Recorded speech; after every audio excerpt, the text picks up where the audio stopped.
Class 6 की NCERT करने के बाद अब हम आ गए हैं अपने क्लास 7 की एनसीईआरटी पर। ज्योग्राफी की सीरीज़ चल रही है, क्लास 6 पूरी ख़त्म हो चुकी है, अब आ गए क्लास 7 पर। इसमें पहला चैप्टर क्या है, इन्वायरमेंट। ठीक, तो जैसे हमने क्लास 6 की कवर की है वैसे ही इसकी भी कवर करेंगे। पहले इंग्लिश रीड करेंगे, फिर आपको हम समझाएंगे। ठीक, चलिए शुरू करते हैं। एक स्टोरी से शुरू किया गया है, चलो वो स्टोरी पढ़ लेते हैं पहले पूरी। After the long vacation, when Ravi started going to school again, he noticed that the only playground next to his school was dug up. People said that a huge building with many flats will be constructed there. Ravi was almost in tears when he realized that the big playground with its soft grass, marigolds, and butterflies is gone forever. He shared his feelings with his classmates. In the assembly, the principal too sadly observed, "See how our environment is changing." In the class, Ravi asked his teacher, "What is environment?" "Whatever you see in your surrounding," said the teacher. चलो यही इतना पढ़ते हैं, शुरू करते हैं इसका। क्या हुआ कि वेकेशन ख़त्म होने के बाद जब रवि अपने स्कूल में वापस गया तो उसने देखा जो उसके स्कूल के पास में प्लेग्राउंड था ना, वो अभी पूरा खुदा हुआ पड़ा है। लोग बोल रहे थे कि वहाँ पे एक बहुत बड़ी बिल्डिंग बनने वाली है जिसमें बहुत सारे फ्लैट्स होंगे।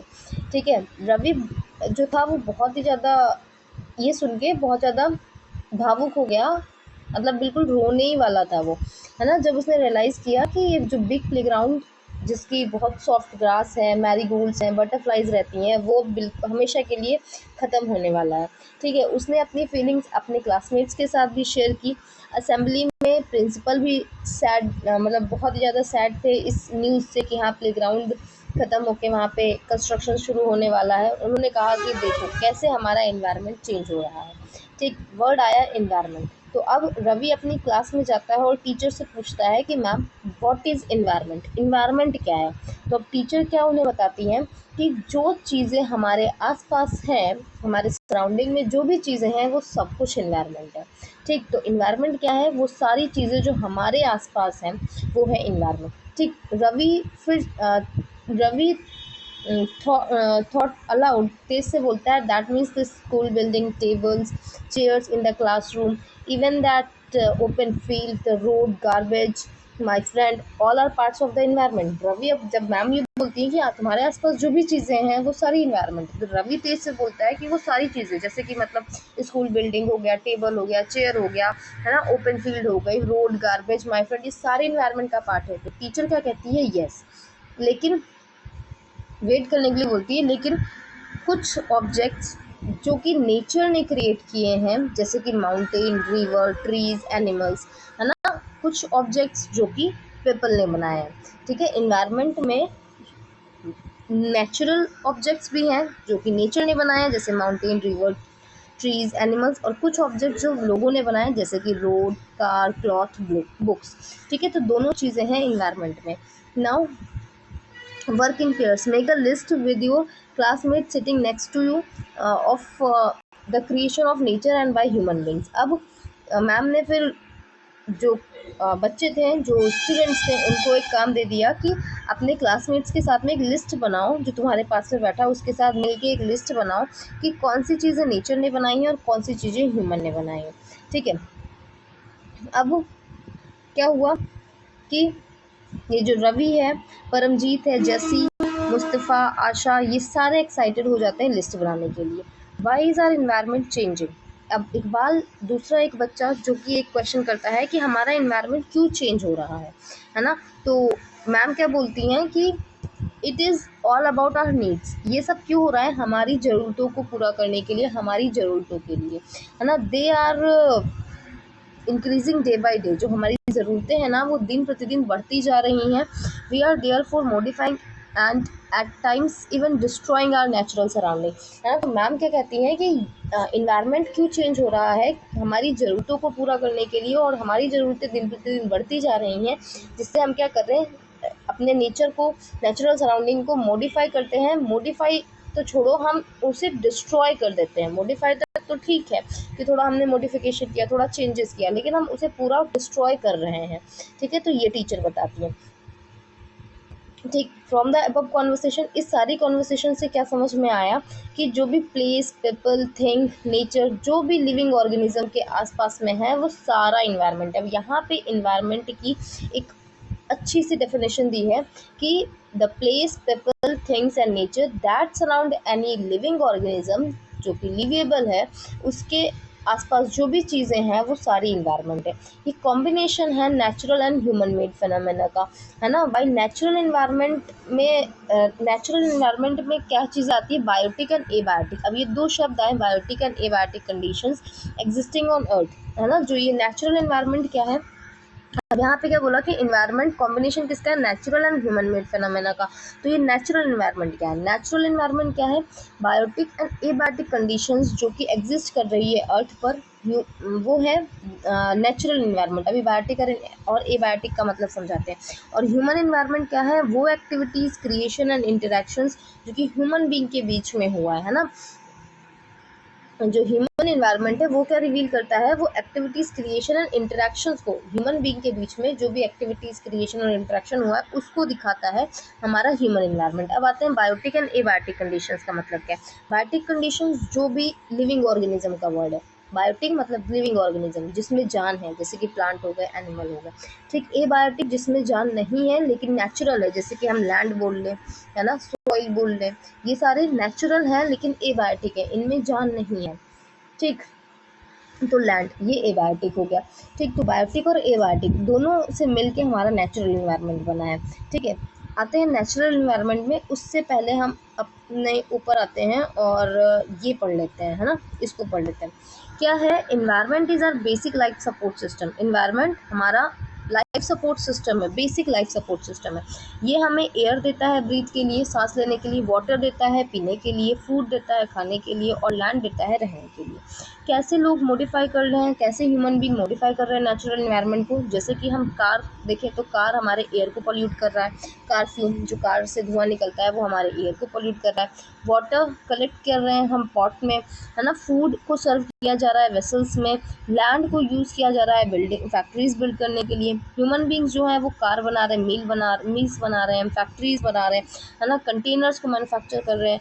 ये सारे तरीके हैं जिससे हम नेचुरल एनवायरनमेंट को मॉडिफाई कर रहे हैं, ह्यूमन बींग्स नेचुरल एनवायरनमेंट को मॉडिफाई कर रहे हैं। यहाँ पे कंपोनेंट्स ऑफ एनवायरनमेंट दिए हुए हैं जिसमें कि नेचुरल हो गए। नेचुरल में क्या आ रहा है, लिविंग थिंग्स बायोस्फीयर में, पिछले क्लास में हम लोगों ने पढ़ा है बायोस्फीयर में ही तो लिविंग ऑर्गेनिजम्स मिलते हैं ना। जो हमने डोमेन्स ऑफ द अर्थ पढ़े थे उसमें बायोस्फीयर ही तो था, जिसमें कौन से 3 डोमेन्स अर्थ के इंटरेक्ट करते हैं बताइए।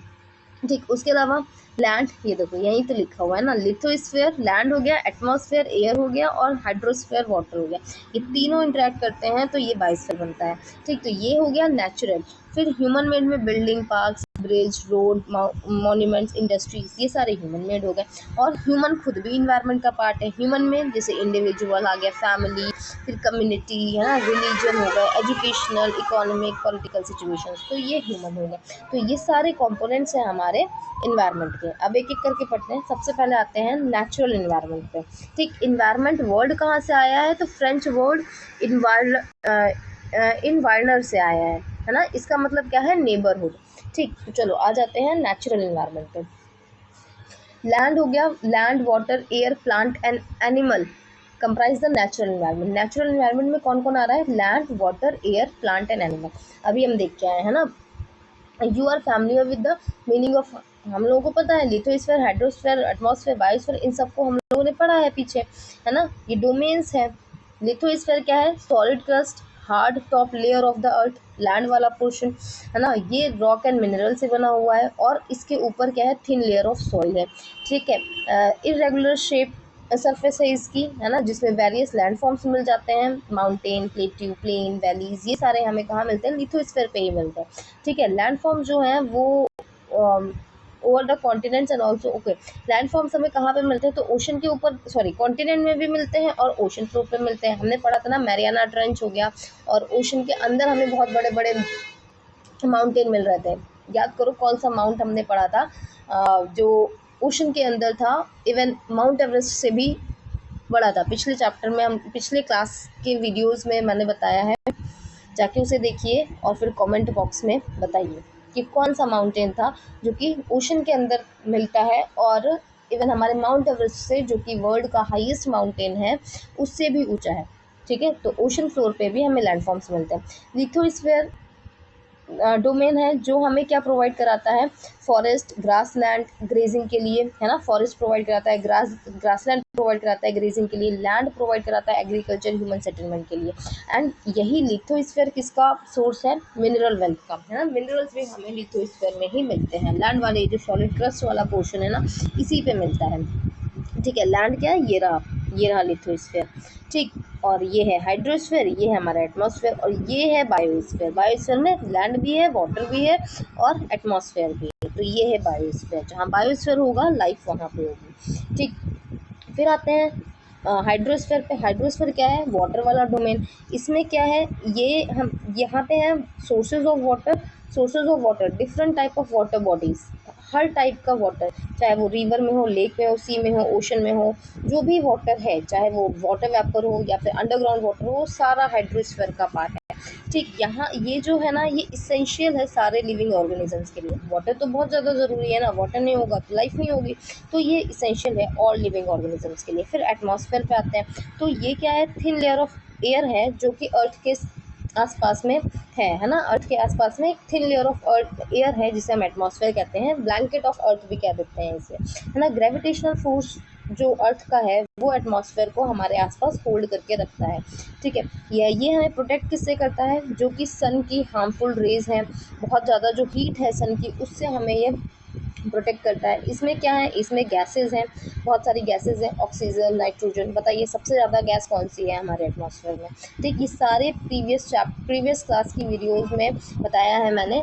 एटमॉस्फेयर जब पढ़ा था तो उसमें बताया था सबसे ज़्यादा गैस कौन सी है एटमॉस्फेयर में। ठीक, बताइए ये। उसके अलावा डस्ट है, वाटर वेपर है। ठीक, फिर जो चेंजेस है एटमॉस्फेयर में वो क्या प्रोड्यूस करते हैं, वेदर और क्लाइमेट में चेंज। अगर एटमॉस्फेयर में कोई चेंज हुआ तो वेदर और क्लाइमेट चेंज होगा। ठीक, फिर प्लांट और एनिमल किंगडम दोनों मिला के क्या बना रहे हैं, बायोस्फीयर बना रहे हैं, मतलब लिविंग वर्ल्ड बना रहे हैं। ठीक, बायोस्फीयर में क्या मिल रहा है, प्लांट एंड एनिमल किंगडम मिल रहे हैं।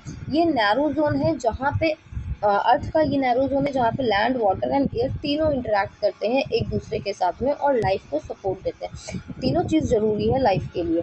ठीक, लैंड भी चाहिए होगा, वाटर भी चाहिए होगा और एयर भी चाहिए होगा। ठीक, तो जहाँ पे ये तीनों चीज़ मिलती है वो है बायोस्फीयर, वहीं पे हमें प्लांट एंड एनिमल किंगडम भी मिलता है। फिर आते हैं इकोसिस्टम पर। ठीक, हमने इतना पढ़ लिया, देख लेते हैं कुछ ओके, तो यहाँ तक हो गया। अब आ जाते हैं किस पे, इकोसिस्टम क्या है। हमने इन्वायरमेंट पढ़ा, अब इकोसिस्टम क्या है। तो फिर से एक स्टोरी है, चलो करते हैं। At an NCC camp that Ravi's class was attending, Jesse exclaimed, "What a heavy downpour! It reminds me of my home in Kerala. You should come and see how it pours and pours and pours over the lush green field and coconut plantation." Hira from Jaisalmer exclaimed, "We get no rains. We see only kikar and sand as far as the eyes can see, but you also find camels," said Ravi. देखो क्या हुआ कि रवि की class ना एक NCC camp को attend कर रही थी। तो जैसे ही कुछ देखता है और बहुत ज़्यादा खुश हो जाता है। तो क्या देखता है कि बहुत ही ज़्यादा पानी कहीं से गिर रहा है। ठीक, तो वो कहता है कि ये हमें याद दिला रहा है हमारे घर की, जो केरल में हमारा घर है, मेरा घर है, उसकी याद दिला रहा है। ठीक है, तो वो क्या कहता है कि तुम्हें आना चाहिए और देखना चाहिए कि कैसे ये जो पानी है ये पूरे ग्रीन फील्ड में कोकोनट प्लांटेशन के ऊपर गिरता जा रहा है ना, वहाँ पे ये गिर रहा है। ठीक, तो हीरा जो जैसलमेर से है वो कहती है कि हमारे यहाँ तो रेन ही नहीं होती है ना, हमारे यहाँ सिर्फ कीकर और सैंड होती है, जहाँ तक कि हमारी नज़रें जाती हैं वहाँ तक कि सिर्फ कीकर और सैंड मिलता है। तो रवि क्या बोलता है कि कैमल्स भी तो मिलते हैं वहाँ पर, है ना, but you also find camels भी मिलते हैं वहाँ पर। ठीक है, तो हीरा क्या कहती है, नॉट जस्ट कैमल, सिर्फ कैमल नहीं मिलते। If you visit our desert you will see snakes, lizard, mini insects too. अगर तुम हमारे डेजर्ट को विजिट करोगे तो सिर्फ कैमल्स ही नहीं, वहाँ स्नेक, लेजर्ड और बहुत सारे इंसेक्ट्स भी मिलेंगे। रवि वॉन्डर्ड, ठीक है, why do the animals, the vegetation and the way live vary from place to place. अब रवि क्या सोचता है कि क्यों एनिमल हो गया, वेजिटेशन हो गया और लोग क्यों वेरी करते हैं प्लेस टू प्लेस, ठीक है। Are they all related to each other, क्या ये एक दूसरे से सब रिलेटेड है क्या? मतलब देखा हमने कि जहाँ पे बहुत ज़्यादा बारिश हो, जहाँ पे बहुत ज़्यादा पानी है वहाँ पे कोकोनट प्लांटेशन है, लस ग्रीन फील्ड है ना। वहाँ जहाँ बारिश बिल्कुल नहीं हो रही वहाँ पे हमें ये सारे एनिमल्स मिल रहे हैं। तो ये वैरी क्यों करते हैं प्लेस टू प्लेस, ऐसा रवि सोचता है, ठीक। क्या ये सारे एक दूसरे से रिलेटेड है क्या? तो उसकी टीचर क्या रिप्लाई करती है, यस, ये सारे एक दूसरे से रिलेटेड है, ठीक। तो आप पढ़ेंगे, ये सारे एक दूसरे से रिलेटेड है। क्या कह रहे हैं कि all plants animals and human beings depend on their immediate surrounding. जो भी प्लांट्स है, एनिमल्स एंड ह्यूमन बींग्स है, वो सारे अपने एक दूसरे से डिपेंडेंट है, एक दूसरे के ऊपर डिपेंड करते हैं, ठीक है। ये इंटरडिपेंडेंट भी है एक दूसरे पर, मतलब प्लांट एनिमल पे डिपेंडेंट है, एनिमल ह्यूमन बींग पे, ऐसे करके आप एक दूसरे से तो डिपेंडेंट है और आपस में भी डिपेंडेंट है। एक एनिमल दूसरे एनिमल पर भी डिपेंड करता है, एक ह्यूमन बींग दूसरे ह्यूमन बींग पर भी डिपेंड करता है, ठीक। This relation between the living organism as well the relation between the organism and their surrounding. मतलब क्या बोल रहे हैं कि एक तो ये सारे जो हैं ये अपने आसपास की चीज़ों के साथ में डिपेंडेंट है, उसके अलावा ये एक दूसरे पर भी डिपेंड करते हैं, ठीक। तो जो ये इंटरेक्शन है, ये जो रिलेशन है लिविंग ऑर्गेनिजम्स का आपस में और सराउंडिंग के साथ में, उसे ही हम कहते हैं, उससे क्या बनता है, इकोसिस्टम बनता है। फिर से समझो इकोसिस्टम क्या है, ठीक है। इकोसिस्टम क्या है, जो ये है हमारे plants, animals and human beings. कह रहे हैं कि ये जो इमीडिएट सराउंडिंग है, जो हमारा इन्वायरमेंट है, इमीडिएट सराउंडिंग क्या है, हमारा इन्वायरमेंट, उस पर डिपेंड करते हैं, ठीक। और उसके साथ साथ इन्वायरमेंट पर तो ये डिपेंड करते ही हैं, उसके साथ साथ ये आपस में भी डिपेंड करते हैं, ठीक। तो इस रिलेशन से क्या फॉर्म होता है, इस रिलेशन से फॉर्म होता है इकोसिस्टम, ठीक है। There could be an ecosystem of large rain forest. Ecosystem एक लार्ज रेन फॉरेस्ट का हो सकता है, एक ग्रासलैंड का हो सकता है, डेजर्ट का हो सकता है, माउंटेन का हो सकता है, लेक, रिवर, ओशन, इवन एक स्मॉल पॉन्ड का भी अपना एक इकोसिस्टम हो सकता है, ठीक है।